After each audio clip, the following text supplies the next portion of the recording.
দুই দশকেরও বেশি সময় ধরে বহুবার উদ্যোগ নেওয়া হয়েছে পলিথিন ব্যবহার বন্ধের, কিন্তু সম্ভব হয়নি। আবারও নতুন সিদ্ধান্ত অনুযায়ী বাজার থেকে উঠিয়ে নেওয়া হচ্ছে পলিথিন।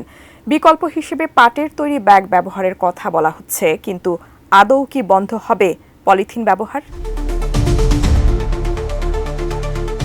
একটা সময় ছিল যখন বাজার করা মানুষের হাতে থাকতো চট বা কাপড়ের ব্যাগ। ৯০ দশকের শুরুর দিকে পলিথিনের ব্যবহার শুরু হয়। সস্তা ও সহজলভ্যতার কারণে কয়েক বছরের মধ্যেই রাজধানী সহ সারা দেশে চট বা কাপড়ের ব্যাগ হটিয়ে জায়গা করে নেয় পলিথিনের ব্যাগ। একটা সময় এসে পলিথিনের এমন অবাধ ব্যবহারের বিরোধিতা শুরু করেন পরিবেশবাদীরা।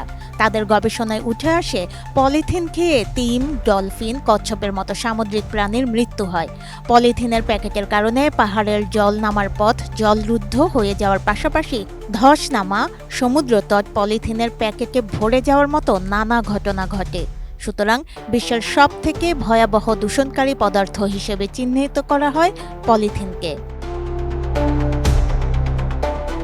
এসব কিছুর বিবেচনায় অনেক আলোচনার পর পরিবেশ সংরক্ষণ আইন ১৯৯৫-এর বিধান অনুসারে আনুষ্ঠানিকভাবে ২০০২ সালের ১ মার্চ বিএনপি সরকার দেশে পলিথিন ব্যাগ নিষিদ্ধ ঘোষণা করে।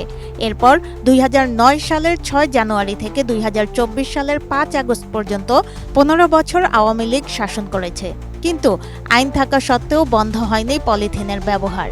বিগত সরকারগুলোর শিথিল নীতির কারণে পলিথিন ব্যবসায়ীরা বাজারে প্রবেশ করতে থাকে এবং আবারও বাজার সয়লাব হয় পলিথিনে। সানবিট সব দিবে সামাল। সানবিট ম্যাজিক প্রেস ডিশওয়াশিং এর মাথা ঘোরানো সলিউশন। ২২ বছর পর নতুন করে সুপার শপে নিষিদ্ধ হলো পলিথিন ব্যবহার। বিকল্প হিসেবে পাটের তৈরি ব্যাগ ব্যবহারের কথা বলা হচ্ছে। পলিথিন যেমন সহজলভ্য, পাটজাত পণ্য তেমন সহজলভ্য নয়। আবার ব্যবহারের জটিলতার কথাও বলছেন কেউ কেউ। গত ৯ সেপ্টেম্বর পরিবেশ উপদেষ্টা রিজওয়ানা হাসান সচিবালয়ের মন্ত্রণালয়ের সভাকক্ষে ঘোষণা দেন, ১ অক্টোবর থেকে সুপার শপে কোনো পলিথিন ব্যাগ রাখা যাবে না এবং ক্রেতাদের দেয়া যাবে না। বিকল্প হিসেবে সব সুপার শপে বা শপের সামনে পাট ও কাপড়ের ব্যাগ রাখা হবে ক্রেতাদের জন্য। কিন্তু এই সিদ্ধান্ত কতটা বাস্তবায়ন হবে তা নিয়ে শঙ্কায় অনেকেই। কারণ মানুষের হাতে বিকল্প সস্তা কোনো উপকরণ আপাতত নেই। এর বাইরেও নতুন পণ্যে অভ্যস্ততার একটি বিষয় থেকেই যায়। বিনামূল্যে বা সস্তায় পাওয়া পলিথিন ব্যবহারে অভ্যস্ত মানুষকে আইনের ভয় দেখিয়ে পরিবেশের জন্য মারাত্মক ক্ষতিকর পলিথিন নিষিদ্ধ করা আদৌ কি সম্ভব? Desk report, ATN news.